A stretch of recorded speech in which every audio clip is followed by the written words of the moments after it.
everyone. No, is the speaker working? Okay. Welcome. My name is Huralain Mohamed, and I am the founder and CEO of Tech Solutions, and I'm joined here with Kajohn, which is the president and CEO of Tech Solutions as well. We offer cybersecurity services to the government and then also to commercial corporate entities as well. And today we are going to be talking about cyber espionage, specifically Vault Typhoon. So show of hands, how many of you have ever heard of Vault Typhoon? No? That's good. Okay, a few. Yes, good bit. Are you guys familiar with happened in Guam back in May of earlier this year where there was a cyber attack? Anybody? No? That's okay. Okay, we're going to talk about it today. We can have the PowerPoint slides up.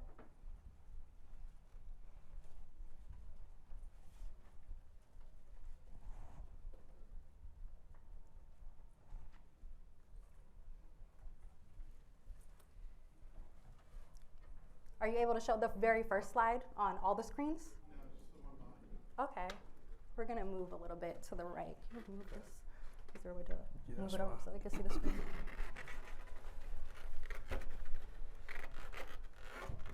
Okay. Can you go to the previous slide?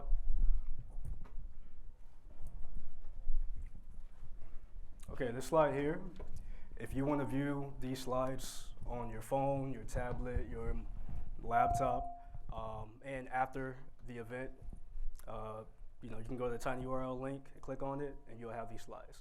So we made that available from us to you, so you can take something with this. If you go through this and you're like, hey, they said something about this. I missed this part. I want to go back and look at this. You have the slides, right? So, and then we also will be doing a Kahoot. Anybody familiar with Kahoot? Okay. Yeah, so we have a breach simulation exercise. We'll be doing a Kahoot, and that's also a link to there. If you have the app, you can download the app, but if not, you can just go to the link, and then we'll provide with the pin.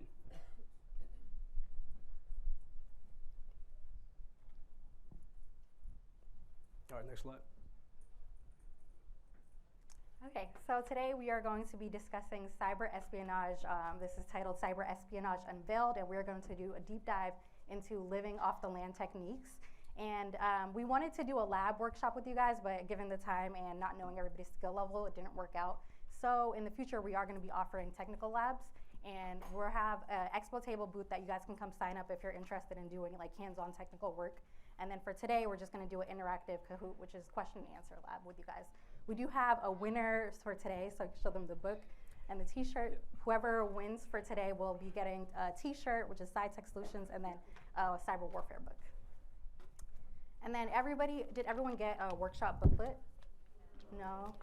Do we have any extras? Are there more? Okay.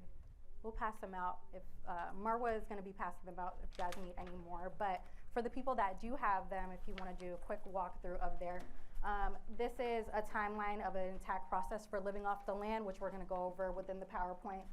And then a little bit about Vault Typhoon. And then there's a intro into what happened in Guam, and then there is also a cyber advisory that was released. It was a joint cyber advisory from CISA. This was something that we worked on directly with myself and Kajohn, and you guys can go through that. It has a lot of detections if any of you have a lab environment that you can implement for living off the land attacks. And again, we have a limited number of copies. However, if you don't get a copy, everything that's in there will be inside the slide deck. So again, you can go to that URL link and have your personal copy of the slide decks. Mm-hmm. And then also just a little disclaimer, because we do work with the government and it's a top secret environment that we work in. So everything today has been sanitized. It doesn't include any of like the real world computers or systems that were affected. And also the scenario was fictitious. It follows the living off the land techniques, but it's all made up. So just want to throw that out there. You can go to the next slide. So yeah, my name is Huralain Mohamed, and I am the founder and CEO of Tech Solutions. I've been working in cybersecurity for what will be 15 years next year. It's a long time. I started off in the Army where I was an IT specialist, which is a 25 Bravo, and from there I've gotten into government contracting. So most notably, I've worked at all these different agencies on the screen, but most recently I've been at the Pentagon and then also with CISA and also the Air Force Special Operations Command that's based out in Cannon Air Force Base in New Mexico. and then also the U.S. Special Operations Command in Tampa, Florida. That was about 4 years ago, and then since moved here to DC, where I worked at the Pentagon as a countermeasures engineer. That is where Kajohn and I met. So we were originally SOC engineers, and then they transferred over into having us a team developed for us as countermeasures, which is just detections. We build out YAR rules, snort rules, and all types of detections within Splunk environment, so that we can catch all these adversaries, and then the analysts go and they triage the alerts that we have built out for them. And then at CISA, I was a level 4 network forensics analyst, and I was part of the engagement team that would be deployed out whenever there's an incident response or a threat hunt. And when we would do those threat hunts, which is what we're going to talk about today with Guam, we did an incident response for Guam actually. We would send a team that gets deployed out of there with network forensics, host forensics, and engagement lead, incident manager, cloud forensics, and we'll go and respond for critical infrastructure. And then from there, I left and started SciTech, and I still support the Pentagon, but now under my own company, and I do a couple of other contracts that we have as well. You can do the next slide. Okay, good afternoon. First, I just want to ask, how's everyone feeling? Everyone good? Everyone's, you got your coffee, your breakfast, okay. Yeah, I just want to break the ice a little bit before we just jump right in. The preface is going to be pretty semi-technical, right? Anybody have any experience with cybersecurity? Any professionals in the building? Okay, awesome. Yeah, so it's pretty much we'll just go down the line and explain some things in layman's terms and get you to understand the big picture of why cybersecurity as an industry is so important. So now I'll talk about myself. My name is Kajohn Soyini. I'm the president and COO of SciTech. Again, I met Huralain at the Pentagon. We connected, similar background. We did great work together on the same team, and then she brought me on. So with that, I started off in the military as well, 25 Bravo, Information Technology Specialist. As you can see, I supported a number of agencies, the CDC, DCSA, and Quantico. I've supported DISA, I've supported CISA, I've supported the Pentagon, and I've also supported DARPA as well. And all of my roles were extremely technical roles, everything cyber operations, threat hunting, penetration testing, incident response. We've done it, detection engineering. And I've been, this is my 7th year in this field. So I've been, doing this for some time and, been able to map out and map out my goal and what I want to get to. And now it's time to really take the skills and experience and do our own thing, right? And get from up under some of these big companies that like to hold us hostage. So that's all for me. Next slide. So I'm going to break down this slide. I wanted to put this in here to basically show you some of the big, let's say, cyber folks within the government space, right? When we say government contractor, when we say cybersecurity contractor, what comes to your mind, right? What do you think of, right? Do you think of, what does that mean? I've never heard of that before, right? So I wanted to create this slide to show you just how big the government actually is, right? So I broke this down into 3 different domains. You have a military domain, which is basically ran by the Department of Defense. You have your intelligence community and law enforcement domain, and you have your federal civilian domain, which consists of also your state, local, and tribal, territorial, and private sector. So within those 3 different domains, you have certain head agencies and organizations that field cyber operations for each of those domains, right? The reason I have all 3 of these pointing up to you is because the government needs you to do the work, right? We know the government, typically they don't have the bodies, nor the talent, nor the expertise. So as a government contractor, they ask the public sector for talent. They ask the public sector for training, for tools, right? We talked about Splunk, we talked about Yara. These are all tools that come from the mind of civilians, right? So even though you may see everything looks really big in government and everything looks very super secret spy stuff, they need us, right? They need us to make this happen. And when we talk about being a contractor, that's the most important thing. So just going over this really quick, we have the Pentagon, which is the SecDef. Underneath the Pentagon, we have US Cybercom, JFH Kajohn. We have the 4 cyber services: Army Cyber, Air Force Cyber, Marine Cyber, and Fleet Cyber, which is the Navy. Under JFH Kajohn, we have DISA.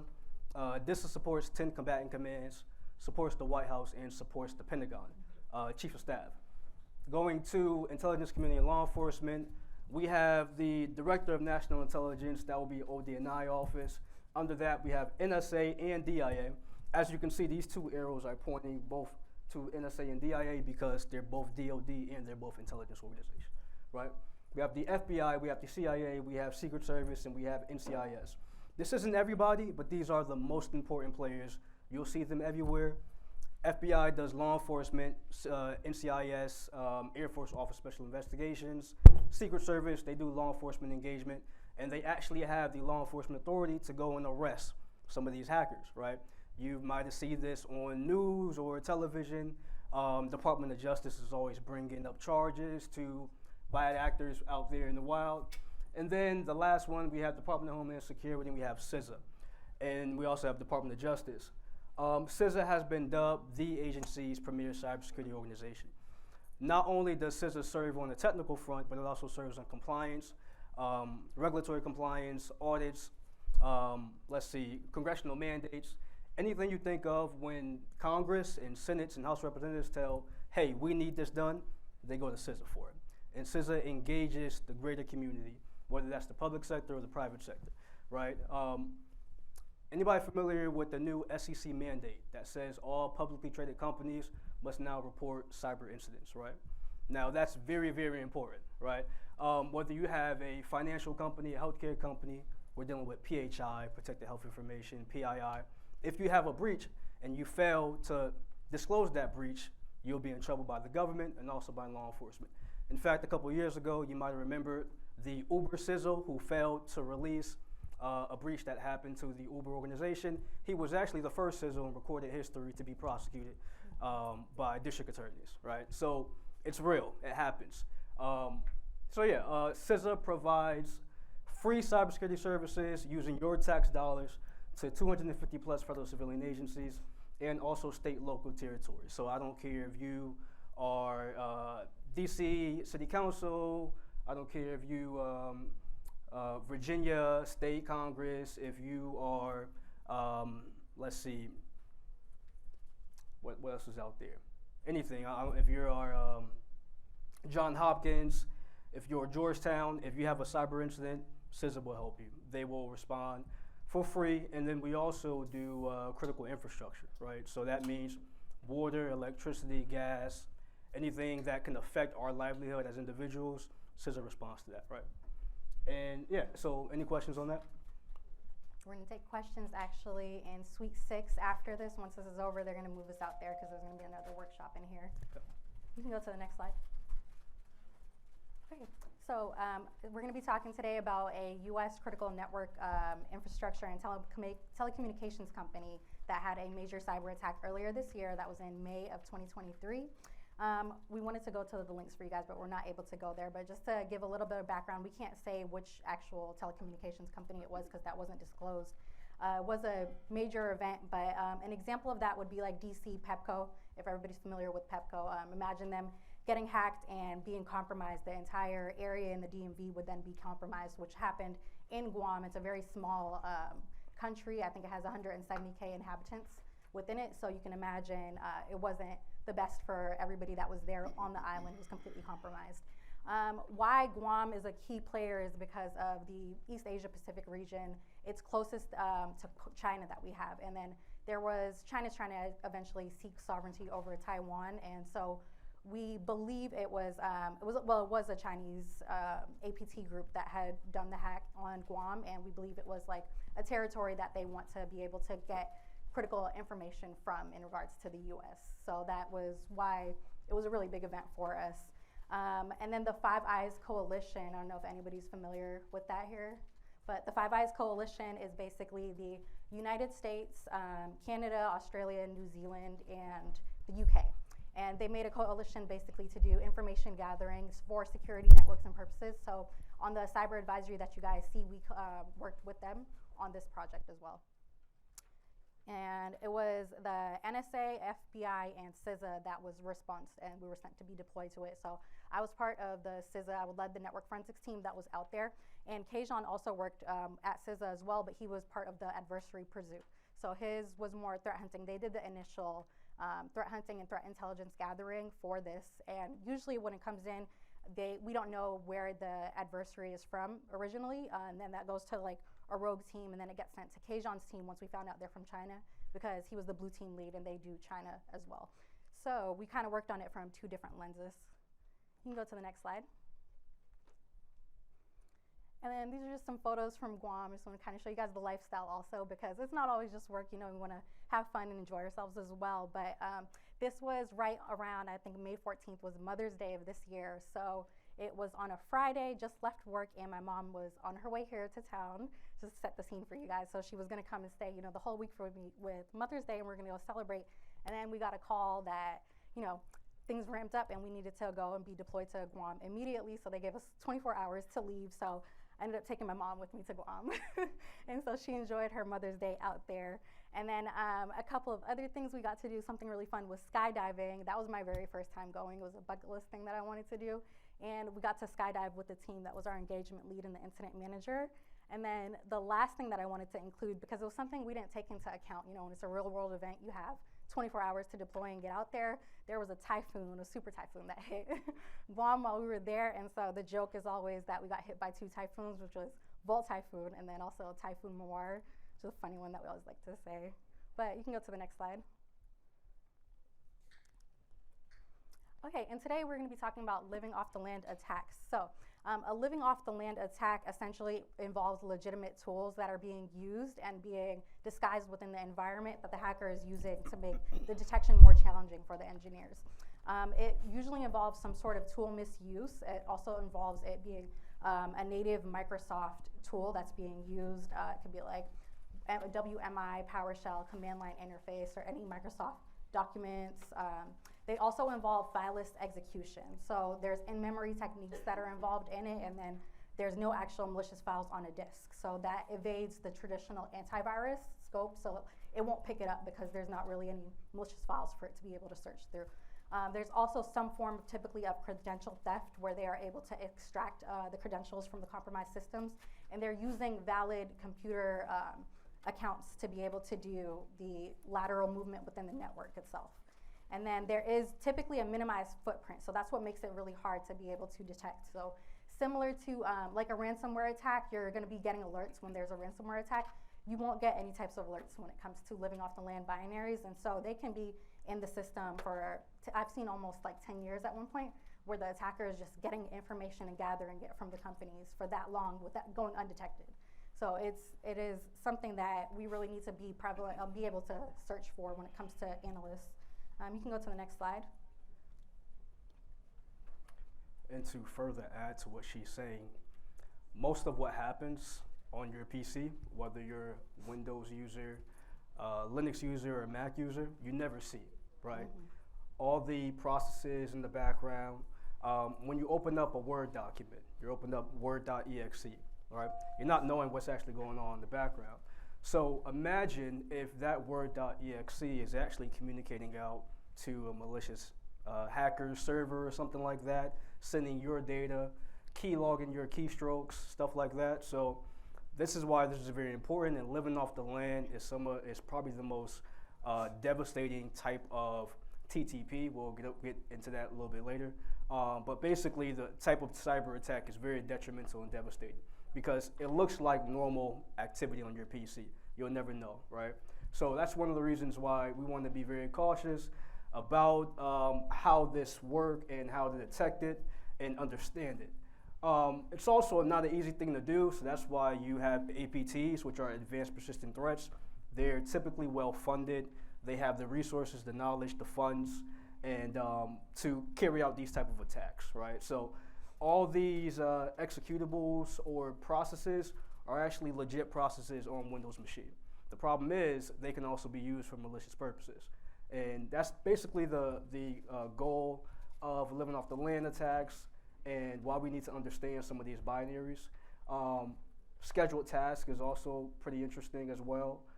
task scheduler, who am I, all these different things, flying string. Every time you send a command on your machine or you open up a document or a website, commands are running in the background to make that thing happen, right? If you want to send an email, if you want to open up a picture, right, a PNG file, a JPEG file, there's certain things that's happening in the background to make those happen, and you as a cyber professional we need to understand how they work and how they can be used to steal your data, right?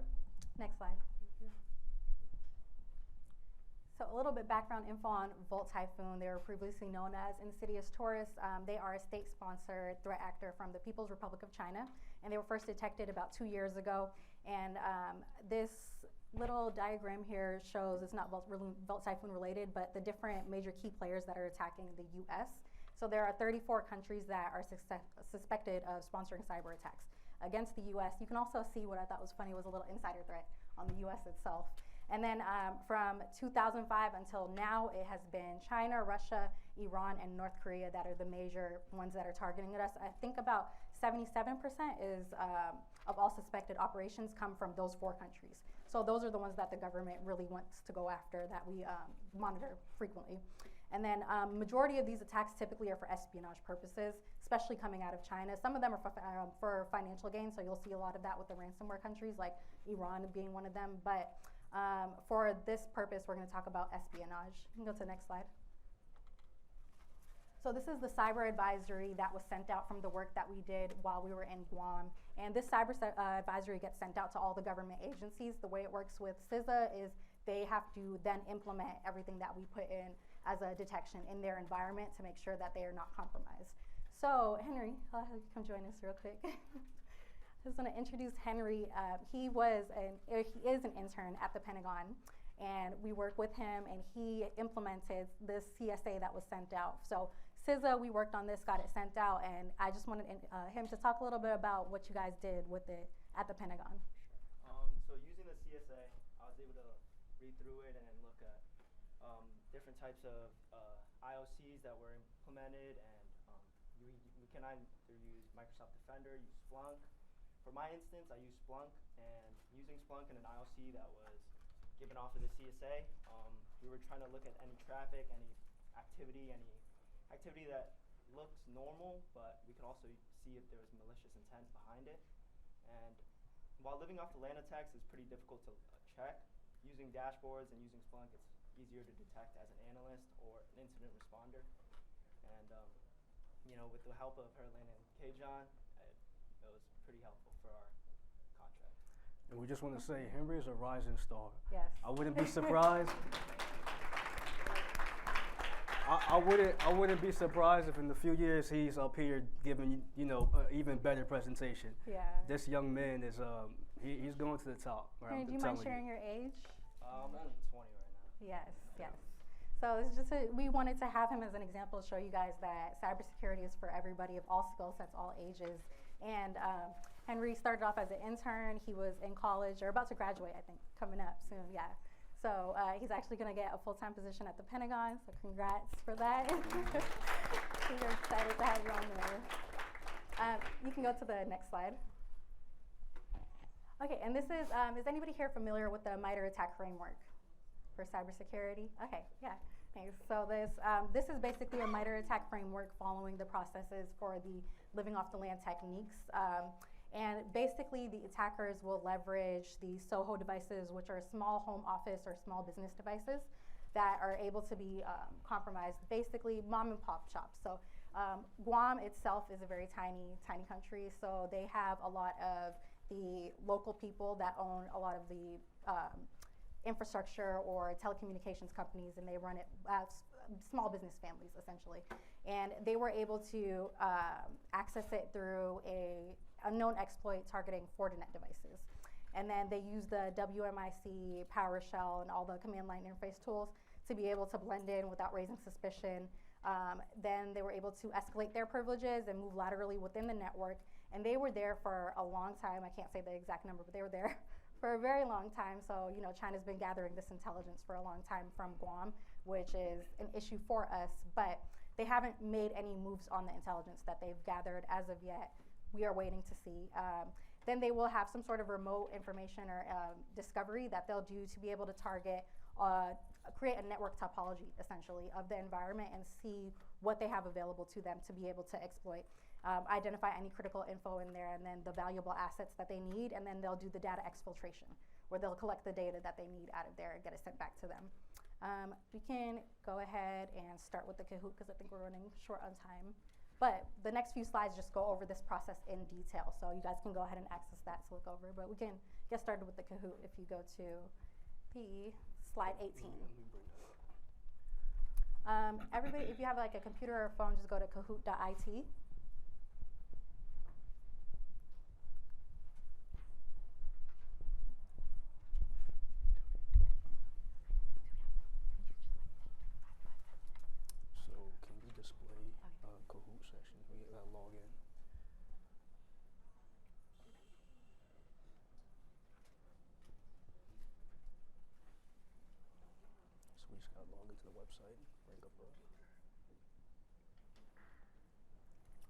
Are we able to do it in the Q&A session?